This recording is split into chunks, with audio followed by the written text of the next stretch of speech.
وأنا لو بدأت دلوقتي هالحق. طب هل ربنا هيساوي بيا وبين اللي بدأ من أول السنة؟ حاسس إن الدنيا كلها ضاعت من إيدي وأنا ما كنتش ناوي على كده، وندخل في دوامة من الأفكار السوداوية، ويظل السؤال: هالحق؟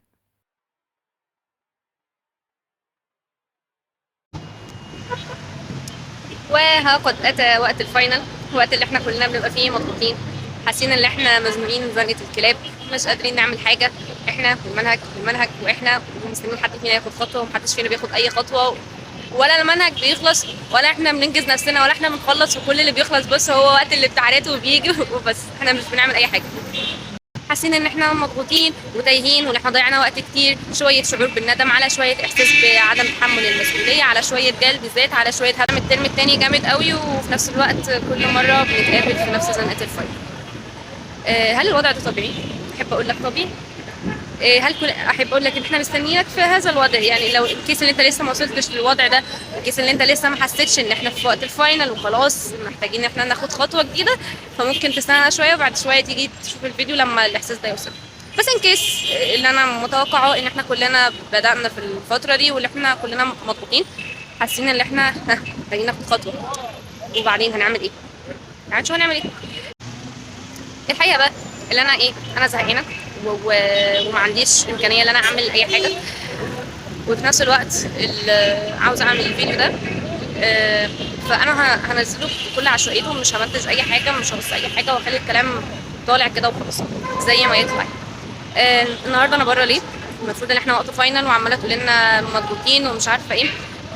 انا حصل لي شويه ظروف ملعبكه كده كومبو، انا عندي اصلا ظروف طول السنه الحمد لله، يعني ربنا يحميني. وجالي بقى شويه حاجات كده في الوقت ده.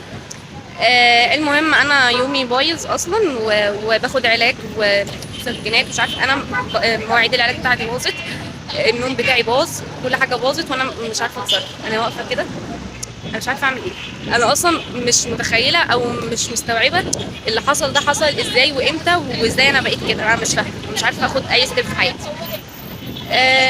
لكن ادركت الحقيقه المره ان خلاص فاضل على الفاينل اسبوع. الكيس اللي انت بتشوف ده الفاينل لسه باقي عليه يومين، بس عادي جدا، اوكي عادي، ما فيش مشكله. لكن الفكره ان انا بتكلم في ايه، ان احنا خلاص، ان انا ادركت ان انا بحكي ليه كل الحاجات دي كلها. والله هو دي ايه، ده فلوج هنا يعني، ودي الشانل بتاعتي. فبس يعني انا بحاول اعبر عن افكاري بصراحه، يعني مش قصدي اي حاجه. بس ده ما يمنعش ان انا متفائل. لو ركزت على اللي ضاع منك عمرك ما هتشوف اللي بيستناك. شوف رزقك، الدنيا واسعة. حقيقة انا اضطريت ان انا اقوم يعني، بس يلا هو غصب عني، بس بركه اللي هي جت ان شاء الله. المهم، انا مش فاكره انا كنت بتكلم في ايه، بس كنت بتكلم في ان ماشي خلاص الظروف دي حصلت، وان انا مش هفضل بقى مركزه اقول ان انا كان ممكن اغير ايه. انا دلوقتي، طب تعالى خلينا نفكر، كان ممكن تغير ايه؟ كان ممكن اذاكر، كان ممكن مش عارفه ايه. ماشي دلوقتي في الوقت الحالي هتعمل ايه؟ ما انا لو كنت ذاكرت، ايوه بعدين بتعمل ايه بقى؟ مش اي حاجه بتتعمل. دلوقتي اهم حاجه ان احنا نركز على الخطوات اللي موجوده في ايدينا حاليا. انا ماليش دعوه باللي فات، لان ببساطه اللي فات مش هيرجع تاني، واتمنى ان يكون صوت العربيه ده ما بوظش قدامي، بس انا هقولها تاني ان ببساطه ان اللي فات مش هيرجع تاني، مش هقدر اغير. هل لو رجعنا بالزمن ورا شويه هل هنقدر نغير حاجه؟ السؤال ده مش هلاقي له اجابه، لان ببساطه مش هنقدر نرجع بالزمن لورا، ومش هنقدر نغير اي حاجه في الفتره اللي فاتت، لكن اللي في ايدينا اللي احنا نغيره هي الفتره الجايه، والتركيز على الوقت الحالي وايه الوقت المتاح بالنسبه لي. وانا اهو هحاول يا رب، هحاول في حدود المتاح بالنسبه لي. تمام، انا كنت بقول يا رب والله انا لو كنت عندي وقت شويه كمان، كان زماني ذاكرت، كان زماني عملت اللي عليا، كان زماني مش عارفه ايه. طب ما انت دلوقتي انت ستيل برضو عندك وقت، ايا كان الوقت ده. احنا بقى مشكلتنا اللي احنا فلفسين، نحب نحسبها 1+1=2، المادة لازم لها شهر على الأقل. يعني انت ممكن لو استعنت بالله وخدت خطوة، ممكن ربنا يبارك لك في يوم مثلا ذاكرته وتجيب اللي كان بقى لهم شهر. بس احنا لا، هو 1+1، 1+1=2، ما ينفعش. انا يا رب والله لو كنت عندي وقت، لو كنت كويسة، لو كنت مش عارفة ايه، كانت زماني ذاكرت. طب ما تذاكري دلوقتي، لا، ما هو انا بقى عاوزه الظروف تبقى مثاليه، عاوزه الساعه تبقى 6 بالظبط، لما النهارده 1/1/2001 و... وكل حاجه تمام عشان اقدر اقول لك على حاجه. التاريخ ده مش هيجي لانه بس عدى. بس الظروف المثاليه عمرها ما هتيجي ابدا. انا دلوقتي كل تركيزي يبقى على المتاح بالنسبه لي، انا اقدر اعمل ايه دلوقتي. طيب خلاص، انا هعتبر انت مشيت معايا خطوه خطوه في الفيديو، واتفقنا على حاجه ان احنا خلاص مش هنركز في الفتره اللي فاتت، بس هنركز في الفتره الجايه. وانا اتمنى يعني ان ربنا يعني يبارك في الكلمتين اللي فاتوا. هما كانوا كلمتين طالعين كده انا مش مرتبه لهم، وما عنديش يعني، انا اكيد في افكار جديده او في افكار كتير قوي للفيديو اللي انا ممكن اعملها بشكل احسن، بس انا مش هعمل كده. انا هبدا اطلع، انا زي ما قلت ان انا عامله التشانل دي عشان اعبر عن افكاري واعبر عني يعني، فانا هعمل كده زي ما تيجي بقى. فدي اول حاجه. تاني حاجه، احنا خلاص كنا وصلنا للبوينت بتاعت اللي احنا الفتره اللي فاتت خلاص مش هنعمل فيها اي حاجه. طيب انا في الوقت الحالي المفروض ان انا اعمل ايه؟ طيب انا دلوقتي عاوز اخد خطوه، وعاوز ابقى اثبت لربنا نفسي ان انا لا، على فكره انا فعلا انا اقدر اعمل حاجه، وان انا هقدر اسعى وهقدر اعمل اي حاجه من اللي عليا، مش مجرد كلام وخلاص. لا، لو كانت ظروفي كانت كويسه، لو انا مش عارفه ايه، اعمل. انا واحده من الناس انا دلوقتي انا تعبانه، يعني مثلا انا ضيعت الايام اللي فاتت، وستيل برضو الايام دي ممكن تضيع مني بسبب ان انا تعبانه، بس هل ان كيس اللي انا جيت وضيعت الايام دي، يبقى انا كده ضيعت اللي فات، ضيعت اللي جاي، هيضيع اللي جاي بعد كده هيضيع. لكن ايه اللي انا في ايدي دلوقتي؟ في ايدي دلوقتي ان انا اركز على الفتره دي عشان اللي جاي ما يضيعش. اقول لك على حاجه، الفتره دي هي اهم فتره اصلا في الحياه، والله العظيم. شايفين الطريق ده؟ هو انا ازاي هقدر اوصل لحد اخر الطريق ده كله؟ اقول لك ازاي؟ انك تمشي بجد، امشي، ابتدي بالخطوه، خطوه بالخطوه، خطوه. هي مجموعه خطوات صغيره كده وهتلاقينا وصلنا لحد نهايه الطريق. فجاه مش انا هضغط على زرار هوب بدايه نهايه الطريق وصلوني. هي كلها بتبقى بخطوات صغيره، فانت ابتدي بخطوه صغيره. الحل بجد فعلا هو انك تبتدي. انا مش جاي اقول لك يعني كل الفيديو ده عشان تقولي لي ابتدي، بجد هو ده الحل. هنيجي بقى دلوقتي مش وقت بيرفكشنزم ولا وقت مثاليه واللي احنا هنيجي نقول بس هنعمل جدول، هنظبط الحاجات، كل ده تمام. بس بجد هي اول خطوه ان انت محتاج تاخدها هو انك تبتدي. وانس اللي انت ابتديت وذاكرت اي حاجه، بجد اي حاجه، قعد نفسك ذاكر محاضره خلصها، هتحس ان انت اديك بدات تنجز حاجه. في حاجه من ضمن 1000 حاجه خلصت، قشطه، انا اتبقى لي 999 بس، خلصت الحاجه اللي بعدها. فقشطه، انا عن كل شويه عماله بقرب من نهايه الشارع، عماله بعدي خطوات اللي انا مش هقدر اوصل لها غير لو انا كنت ابتديت الطريق من اول هناك. بس تخيلوا معايا لو انا كنت فاضله واقفه هناك وانا عاوزه اوصل لحد اخر الشارع اللي هناك ده، وبعدين هفضل بقى كل يوم يعدي انا متاخره، انا مش عارفه ايه، مع ان انا ممكن اجي هنا في الشارع اهو وهطلع عشان عربيه. عارف الحل ايه؟ الحل انك تبتدي، لان اصعب خطوه اصلا هي خطوه البدايه. وانس ان انت اتغلبت على نفسك وعديت خطوه البدايه وبدات اي حاجه مهما كانت بسيطه، مهما كانت صغيره، مهما كانت مش اول ماده حتى، بس انت بدات ودخلت في مود المذاكره، ده هيشجعك وهيحسسك ان انت عملت اي انجاز، عملت اي حاجه، فهيخليك تاخد خطوه ان انت تاخد خطوه اكبر بعد. كمان قلنا ان انت ما تركزش على الهدف الكبير، مش هركز على ان انا عندي ماده اسمها مشاكل محاسبيه، لا انا هقسم الحاجه الكبيره دي لحاجات صغيره، هبدا اخلص منها واحده ورا واحده ورا واحده لحد ما اقدر اخلص الحاجه الكبيره دي. العظيم حددنا ساعة معينة، حطينا فيها حاجة معينة اللي انا هخلصها.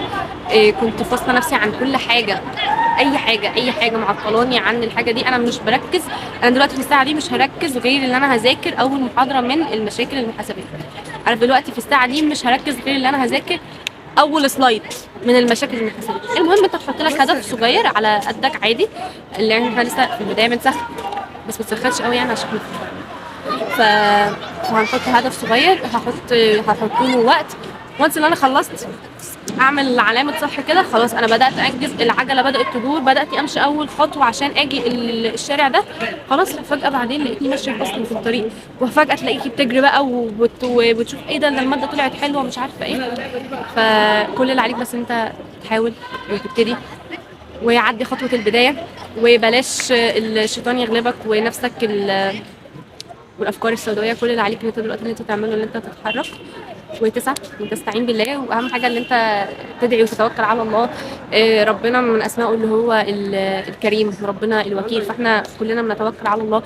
واي وقت احنا عاوزين نبدا فيه من جديد فاحنا نقدر نبتدي مع ربنا. طالما احنا موجودين اصلا في الحياه فاحنا لسه عندنا فرصه ان احنا نبتدي من تاني، نطور من نفسنا، نبقى احسن، نحقق اهدافنا.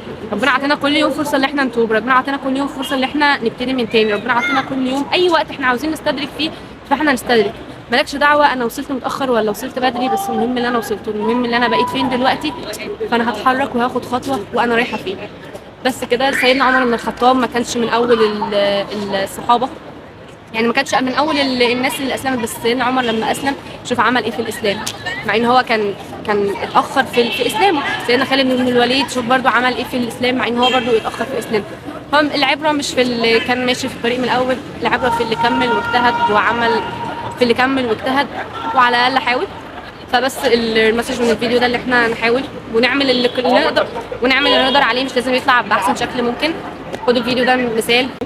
فبس كده، اتمنى لكم التوفيق وادعوا لي ادعوا ان شاء الله ربنا يشفيني يعني، وبرده الفتره دي تعدي علينا كلنا على خير، وان شاء الله اتمنى لكم كل التوفيق في الفاينل بتاعكم. ما تنسوش تتابعوا التشانل. واخر حاجه اللينك في الديسكربشن، مش عارفه ايه اللينك في الديسكربشن بس هسيب لكم اي لينك في الديسكربشن، فما تنسوش تفعلوا الجرس وتعملوا سبسكرايب وكل الحاجات اللي اليوتيوبرز بيقولوها دي. وانا والله انا على الله حكايتي وطالعه بقول اي حاجه. فبس كده.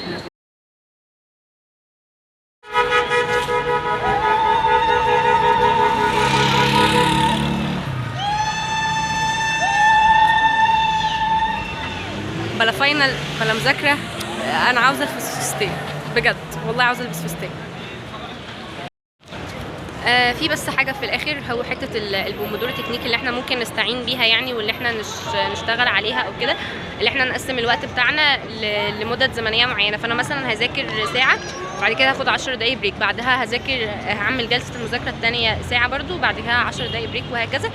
حلو برضو ان انت تجيب مثلا ورقه قدامك تكتب فيها انا عليا كذا وكذا وكذا وكذا من الساعه كذا للساعه كذا، فانا هشتغل في الحاجات دي من الساعه كذا للساعه كذا، هحاول ان انا اخلص الحاجات دي زي ما قلت لك. وانس اللي انت ابتديت، وانس اللي انت بدات تعمل تشيك ليست اصلا على اول حاجه انت كتبتها، ده هيساعدك وهيخليك تكمل. واعمل المتاح واعمل اللي انت تقدر عليه في حدود المتاح بالنسبه لك. مش لازم المتاح بالنسبه لك يبقى هو المتاح بالنسبه لي، يبقى هو المتاح بالنسبه لاي حد تاني، بس ايا كان الظروف اللي انت محطوط فيها قول له يا رب انا بسعى وبحاول في حدود امكانياتي وفي حدود الظروف اللي انا فيها، وبس، والنتيجه بتاعت ربنا في الاخر. فبس كده. مش عارفه الفيديو ده هيتحط في النص ولا في الاخر، بس هيتحط في اي حته، المهم يتحط بس. وأن ليس للإنسان إلا ما سعى وأن سعيه سوف يرى ثم يجزاه الجزاء الأوفى وأن إلى ربك المنتهى وأنه هو أضحك وأبكى وأنه هو أمات وأحيا.